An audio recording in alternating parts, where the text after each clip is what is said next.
Geography class 10 chapter 1।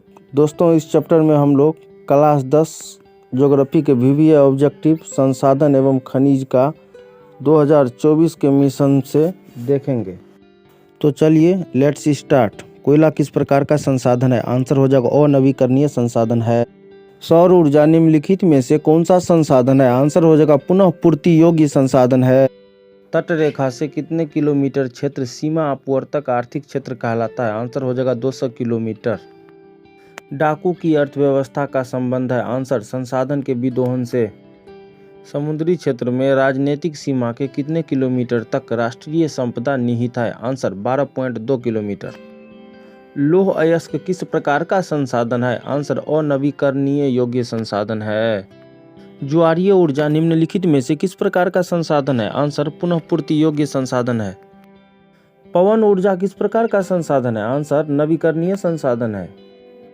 इनमें कौन सबसे कीमती और नवीकरणीय संसाधन है? आंसर खनिज। इनमें किस प्राकृतिक संसाधन का भंडार सीमित है? आंसर कोयला। यह VVI क्वेश्चन है। संसाधन के रूप में किसी पदार्थ का अस्तित्व किस पर निर्भर करता है? आंसर उपयोगिता पर। संसाधनों के विवेकपूर्ण उपयोग का प्रस्ताव किस वर्ष आया? आंसर 1968 ईस्वी में। सार्वजनिक स्थान पर बना मंदिर किस प्रकार का संसाधन होता है? आंसर सामुदायिक संसाधन होता है। लिमिट्स टू ग्रोथ नामक पुस्तक किस वर्ष प्रकाशित हुआ? आंसर 1972 ईस्वी में। 1992 में रियो डी जेनेरो में कौन सा सम्मेलन हुआ? आंसर पृथ्वी सम्मेलन हुआ। VVI ऑब्जेक्टिव है यह।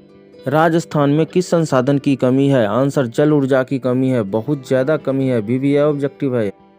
संसाधन होते नहीं बनते हैं, यह कथन किनका है? आंसर जिम्मरमैन का। VVI। IPCC का मुख्यालय निम्नांकित में से किस नगर में अवस्थित है? आंसर जेनेवा में।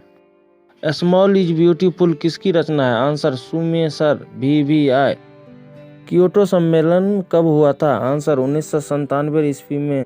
किसने कहा था कि हमारे पास पेट भरने के लिए है परंतु पेटी भरने के लिए नहीं? आंसर महात्मा गांधी। पर्यावरण संरक्षण हेतु पहला विश्व शिखर सम्मेलन कहाँ हुआ था? आंसर स्टॉकहोम में। कोयला किस प्रकार का संसाधन है? आंसर अनवीकरणीय संसाधन है। VVI ऑब्जेक्टिव है यह।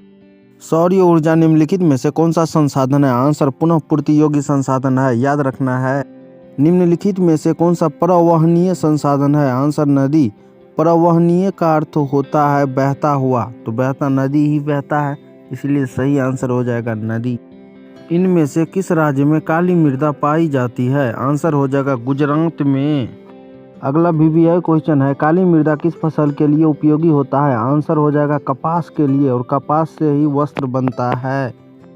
पर्यावरण प्रदूषण के लिए निम्नलिखित में से कौन सा कारक सर्वाधिक उत्तरदायी है? आंसर औद्योगिकरण। अगर यह वीडियो आपको अच्छा लगा तो इस वीडियो को लाइक कीजिए, सब्सक्राइब कीजिए। धन्यवाद। Thanks for watching.